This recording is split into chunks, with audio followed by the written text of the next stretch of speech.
Hi everybody, welcome back to my channel. If you're new here, my name is Megan. Thank you so much for joining me today for this book recap. I love filming these and sharing my thoughts with you guys about all the books that I've been reading over the past 2 months since my last book recap. I've read 9 books. In the month of February, I read quite a bit because I was sick, so I was just relaxing and reading. But this month, in the month of March, if you follow along on the vlogs, you know that we're moving. So I've not been reading as much of physical books, but still been listening to audiobooks. And you guys know my cat is in here, so he's playing. So if you hear that, I'm sorry. But I use the app called Libby, it's Libby, and it's free with your library card, and you can listen to audiobooks, you can have digital downloads for your Kindle, and you can also subscribe to magazines and things like that. So that's the service I use for listening to audiobooks. But nonetheless, let's get into it. I'm going to break up this video in the timeline based off of book genres, but I encourage you to watch through the whole thing in case you find something outside of your normal genre that you want to read. So nonetheless, let's get started. My first category of books is going to be memoirs, and I've really discovered how much I've been enjoying reading memoirs, and also they're really nice to listen on audiobook because it kind of gives podcast vibes, if you know what I mean. I also think thrillers are really great on audiobooks because they also give kind of podcast vibes. Anyways, that's what I've kind of discovered what I like with audiobook and physical reading. But let me know what you really enjoy listening to audiobook on. But for memoirs, the first book that I read was Educated by Tara Westover. And this book I gave 5 out of 5 stars. I absolutely loved this book. It was really captivating. So the author, Tara, grows up in a survival fundamentalist household that her parents established at a young age with her and all of her other siblings. So they don't trust the government. They prepare for kind of doomsday, but to the extreme. And they also don't trust modern medicine, and that causes a lot of traumatic experiences for all of the children. And another thing is that they lack education. But the story of Tara trying to escape this structure in reality that she's been born into is incredible. The trials and tribulations of her trying to pass the ACT and mentally rewire her brain from what she's been taught from her parents is absolutely astonishing. And that's one of my favorite things about reading memoirs, is getting such a deep personal perspective from the author. So I absolutely loved reading this book. I listened to this on my Libby Audible app. So that was 5 stars. Could not recommend that book enough. The next memoir that I read is Untamed by Glennon Doyle. I gave this book 2 out of 5 stars. This book is from obviously the perspective of Glennon, and she's now married to a famous soccer player. I forget what her name is, but she was married to her husband and had children, and the story is basically navigating divorce, coming out at a later age, and kind of the wake-up call of finding herself and her authenticity. Also, some of her addictive behavior she navigates through in the memoir. The reason I gave this book 2 out of 5 stars is because it was really repetitive, and I also felt like a lot of the terms and bits of wisdom that Glennon was using, I felt are just buzzwords that you hear all over social media. I just felt like it lacked authenticity. It kind of just felt like sometimes when a famous person comes out with a book, it's clearly it's written to just be a buzz of attraction rather than a deep, raw, vulnerable experience for the reader. I don't know. I read a lot of similar reviews, but also some people like loved the book, so I guess take your own whack at it. I was really encouraged to read it because I thought it was interesting to read a book of someone coming out of a straight relationship and marriage and into finding themselves with a woman, because I started dating my partner in my later 20s, and it's nice to connect to books that are relatable to your own personal experience. So I was intrigued to read it for those reasons, but I don't know, it really lacked depth, heart, and soul in my opinion, and that was that. The next category I'm going to talk about is romance. I didn't read too much romance the past couple months, but I do have a few to share. And the first book I read was Old Enough by Haley Jacobson. I gave this book 5 out of 5 stars. I absolutely loved it, and I still cannot stop thinking about it. That's one thing I realized when I really like a book. It will stay with me and I'll think about it, and it's something that I really want to add to my collection. So this story is about a main character named Savannah. She goes by Sav, and it's her in college exploring her bisexualness, finding her community, her friends, and also what that means with her past friendships. And also it talks about a lot of consent with intimacy, a lot of topics and experiences that happen when you're in your coming of age years. So I feel like it's super relatable, and that's why I rated it 5 stars, because I was just like, wow, this is so parallel to a lot of our experiences, and I felt really connected to the main character. I loved it. I listened to this one on my Audible app, Libby, and the narration was also 10 out of 10.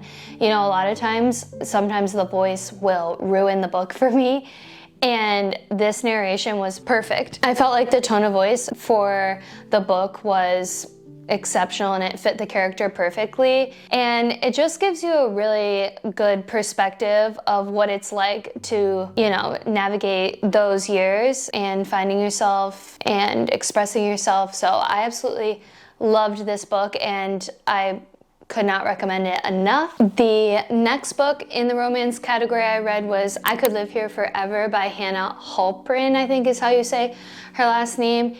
And I give this book a 1 out of 5 stars. This book is about a main character named Leah, who's in her master's degree in fine arts. And she meets this person named Charlie, and he's a recovering addict. And so the book kind of displays their love interest and what it's like to be involved with someone that's a recovering addict and still an addict, and the cycles of being with someone that's kind of unhealthy and enabling. With that, that's why my cat's coming in. With that, that's why I gave this book a 1 out of 5 stars, because it was just so toxic to read, and I didn't love that. I don't like, it wasn't what I was expecting, and it was really hard to want to finish the book because it just felt really dark and like there was no real light at the end of the tunnel. But for me, just not a book that I would recommend. But there are people that really do love it. You know, these are all opinion based, and sometimes I read reviews and I'm like, wow, I really love this book, and someone doesn't love it. So, you know, that's just my opinion, but I didn't enjoy it. So the next book I read that's kind of in the romance genre, I don't really know. It comes up as romance / contemporary adult fiction, so I'm not really sure, but this book was called Ripe by Sarah Rose Eder. I don't know how you say her last name, but I gave this book 2 out of 5 stars.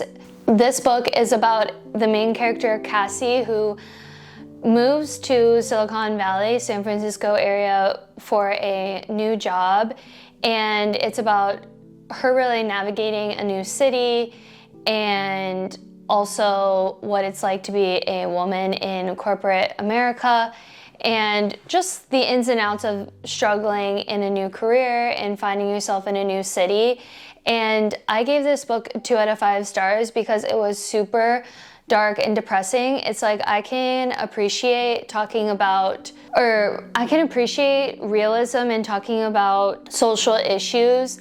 But for me, when I'm reading fiction, I want an escape, and I'm not inclined to really read when the book is just dark and negative about life and things that go on in life, and I'm just like, oh, I want to escape. I don't want to read more negativity. There's already like enough in the news and social media and stuff like that, so I didn't really love it. And so, but I can appreciate talking about depression and social issues and the realism of that. I can appreciate it, so I gave it 2 out of 5 stars, but I didn't love it. The next book I read is in the fantasy category, and this is the first time I've read fantasy / like magic. And I read The Unmaking of June Farrow by Adrienne Young. I gave this book 3 out of 5 stars. So this book is about the main character, June, who's kind of on a mission to reconcile this family curse that's affected all the women in the Farrow family. So like the grandmother, the mother, and her. And her mother had disappeared, so it there's a lot of time travel, which I felt like was really cool. There is also a love interest with the main character, June. I gave this 3 out of 5 stars because I realized I was trying to get out of my comfort zone by reading fantasy, but it was actually really hard to get into it. I didn't really love it, so for that, I didn't rate it that high. I also felt like the development of the curse kind of lacked, and also the love romance aspect of the main character was lacking in my opinion, and I kind of wish that would have developed a little more.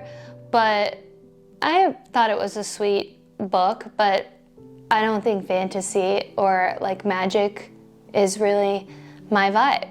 But I'm glad that I tried something not in my comfort zone. And the last category is, you guys know, probably my favorite category, which is thriller / mystery. I absolutely love reading stuff like this, I've realized.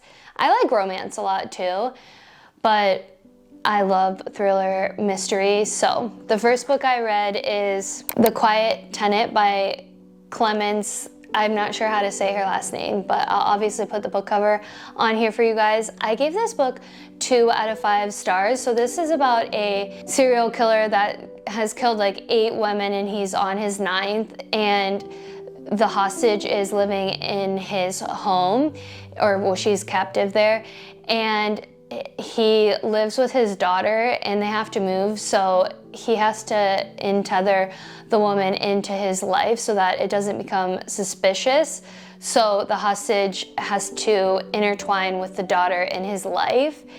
And ideally, I was really excited for this book, and it had gotten a lot of hype, but I gave this book a 2 out of 5 stars because some of it just lacked believability. It's like all this stuff was going on, and then it's like you don't think that the daughter could hear or understand, and I was like, oh, that's kind of weird. And then the ending was very anticlimactic, like it was starting to pick up and the pace was going, and then I just was like, oh. It just really lacked development and depth in comparison to other thrillers that I've read. It just really didn't hold up to the other books. So the next book I read is The Housemaid by Frida McFadden, and I gave this book 5 out of 5 stars. I had read The Locked Door by her, but this is the book that I've really been wanting, and it's the first book of a series, so I'm excited to read the second book. But this is the first book and the one that I've been so excited to read, and it lived up to everything that people said it was going to be, and I was obsessed with this story. I read it really fast because it was that good. That's another thing that I realized: when I really like a book, I can go through it really quickly because I'm hooked. So this story is about the main character, Millie, and she gets a new job with this high-class family, and the wife, Nina, is the one specifically who hired her to be like a housekeeper, and Millie's going to be living there up in their like attic room. And I don't want to give any spoilers, so I'm not going to say too much, but crazy things are happening and there's so many twists and turns. At the end, I was like floored by the way that it all came together, and I felt like it wrapped up on a really great note that almost like you don't need to read the second book to continue the story, but it's nice to see that Frida kind of took the main character and is going to continue to develop her storyline in a different way, which I think is really cool, and I'm excited to see how that really unfolds. But I absolutely loved this story. Some of the moments are really eerie, and I'm like, whoa, it's scary. But I absolutely loved it, and I gave this book, again, 5 out of 5 stars. The next book I read is another 5 out of 5 stars, is The Only One Left by Riley Sager, I'm not sure how to say his last name, but this was 5 out of 5 stars. I read this in February when I was sick, and I read it, I think, in like 2 or 3 days, and it's a pretty thick book, and it's incredible. It's about a main character named Kit that's going to be a like home health lived-in aide, and she's taking care of a woman named Lenora, and she was accused of murder. She's silent and kind of giving silent patient vibes, but it's not like that. But she doesn't speak, and there's a lot of mystery around her and this murder that happened years ago. The house is like gothic, it's eerie. The writer, Riley, does such a good job at giving detail, like every little thing. It's like gothic and dark, and you can feel the energy of the house and it being on the cliffs. This had so many twists and turns, like, I mean, literally all the way until the end. It turns you for a million loops, and I loved how it ended. It was so good. I don't want to give too much away, but if there's any book that you should take from this book review that you should read, it's this book right here. I was obsessed with it, and I can't wait to read more of his books. And that wraps up all the books that I've read in the past 2 months. And the book I'm currently reading is kind of a fantasy book. It's Under the Whispering Door by T.J. Klune. I don't know if that's how you say his last name, but I've been wanting to read from this author for a while, and I saw that this book was available on my Audible app Libby from the library, and so I was like, hey, I'm just gonna rent this to kind of explore a new author and see what this is about. And so far I'm really enjoying it, so I'll see how it ends up unfolding. But let me know in the comments what books you're reading, what are some of your favorite books you've read this year, and give me some suggestions. I'm always interested in finding new books. I also link my Goodreads account that has all my thoughts, my ratings and reviews, all my books that I want on my wish list are there, and I have that linked in the description if you guys want to follow me on Goodreads. But thank you so much for watching this book recap. I hope you enjoyed, and I'll see you in the next one. Bye!